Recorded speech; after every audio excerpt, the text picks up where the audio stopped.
Hola YouTube, j'espère que vous allez bien, je suis très contente de vous retrouver aujourd'hui pour une nouvelle vidéo sur ma chaîne YouTube en français. Again, yes, very much, we like it. Okay, what am I doing? I don't know. Aujourd'hui je viens vous parler de livres, de lecture, tout ce que vous voulez, c'est un livre.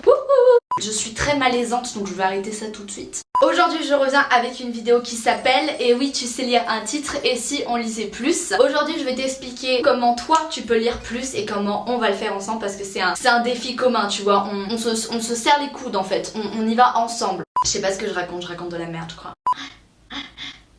Un de mes objectifs principaux en 2019 parce que oui bonne année au fait, ouais bonne année, ouais.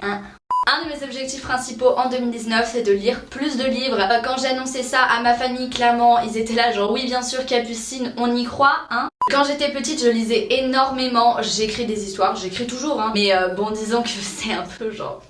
Et surtout j'ai lu mais genre waouh quoi. Petite anecdote slash fun fact, quand j'avais 7-8 ans, ma mère quand elle me couchait, d'ailleurs ma mère ne sait même pas ça, je sais même pas quelle va être sa réaction quand elle va regarder la vidéo, mais quand j'avais 7-8 ans, quand ma mère éteignait le soir, et ben je rallumais en cachette pour lire mes livres, tellement j'étais fan, waouh. Maman si tu passes par là parce que tu vas passer par là, voilà. Faut savoir qu'à l'école, en cours, je lis beaucoup de livres en même temps. Et je dis pas ça de manière très prétentieuse, hein. J'aimerais bien que ce soit pas forcément le cas. Mais j'ai beaucoup de matières, notamment en anglais, où je lis des livres, je lis un livre à côté, puis un autre d'à côté, etc. Et mon objectif pour l'année 2019, c'est en fait de lire minimum un livre toutes les 2 semaines personnel. C'est-à-dire que c'est pas en rapport avec l'école. Enfin, en fait, j'ai été très inspirée par un gars, je vous mettrai sa tête ici parce que je me rappelle plus de son nom. J'étais super inspirée par une de ses vidéos qui disait qu'il avait lu en 2018 un livre par semaine. Et moi j'étais en mode ouais on va le faire, mais un livre par semaine ça va pas le faire en fait. Parce que je peux pas faire un livre par semaine, on va faire un livre toutes les 2 semaines et c'est déjà pas mal. Et aujourd'hui dans cette vidéo je vais essayer de te motiver à lire plus, pas forcément autant mais plus parce que c'est super intéressant la lecture et j'ai décidé de m'y mettre à fond les ballons. J'ai réalisé que depuis le début de la vidéo je crie, j'espère que je crie pas trop. Les avantages de la lecture, ça développe la mémoire, l'imagination, on se fait plaisir, ça améliore notre concentration, notre attention et surtout nos capacités à écrire et à l'oral d'ailleurs. Ça améliore le vocabulaire, ça développe un bref, c'est génial quoi. Alors la lecture si jamais c'est génial, pourquoi on lit pas plus que ça? Eh ben moi je vais vous le dire parce que j'ai une théorie. Depuis que l'école nous demande de lire des livres, c'est-à-dire que je dirais depuis le CM2 6ème, parce que je pense que c'est en 6ème que vraiment, en tout cas le système français nous demande de lire des livres à l'école, on nous a un peu installé dans nos esprits que la lecture égale une récompense. Et donc en fait depuis la 6ème, du moins c'est comme ça que ça a marché pour moi. Je sais pas après, il y en a qui ont continué à lire hein. Bravo hein, congratulations hein, parce que vraiment proud of you. Dans mon cas, la lecture, on m'a installé dans l'esprit inconsciemment et j'en ai pris conscience il y a seulement quelques semaines qu'en fait la lecture était égale une récompense et à chaque fois qu'on lisait, on avait une récompense à la fin, que ce soit une bonne note ou une friandise, peu importe. Et c'est vrai que lire à côté des cours, bah vu qu'on n'avait pas de récompense en fait ça nous donnait pas envie. En tout cas c'est comme ça que ça a marché pour moi. Ces derniers temps je me suis mis dans la tête que plus je lisais, plus j'allais développer mes connaissances, ma culture générale, j'allais ouvrir mon esprit au monde, à différentes langues aussi parce que mon but ultime c'est de lire en espagnol. Vous voyez alors je suis une...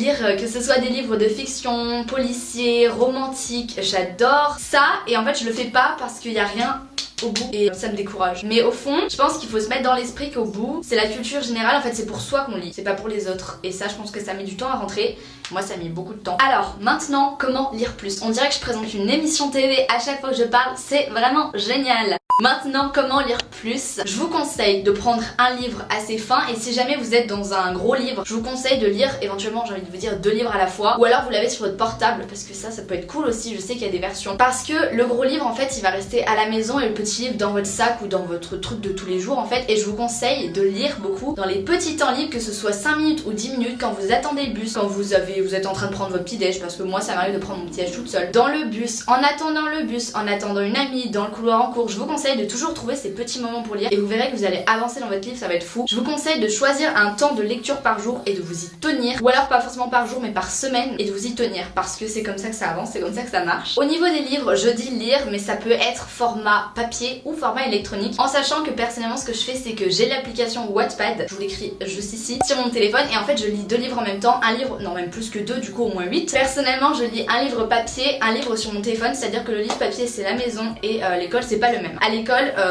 ou à la cantine ou peu importe, je lis sur mon téléphone en fait. J'ai commencé à faire ça il y a quelques semaines et j'adore. Maintenant que je t'ai parlé de la lecture et comment tu peux lire plus, je te mets au défi de faire ça avec moi cette année. Que ce soit une résolution pour toi ou un objectif, une étape, un petit hobby, peu importe. importe. J'espère que tu vas faire ce défi avec moi, je pense que c'est super important qu'on se motive ensemble. Moi je vais le faire, je posterai sur Insta mes stories de moi qui lis, etc. et je t'invite à le faire avec moi. Je pense qu'au fond, le conseil fondamental que je peux donner, je sais pas pourquoi je parle comme ça, hein. Le conseil fondamental que je peux vous donner à la fin, c'est qu'en fait il faut lire ce qu'on a envie de lire. C'est à dire qu'il faut pas se forcer, bon à l'école si, mais il faut pas se forcer à lire des choses qu'on n'a pas envie de lire, parce que si vous vous remotivez à lire et vous commencez à lire des fictions alors que vous aimez que les romans romantiques, bah en vrai ça va vous démotiver, donc lisez ce que vous aimez. J'espère que cette vidéo t'a plu et je te dis à la semaine prochaine pour une nouvelle vidéo.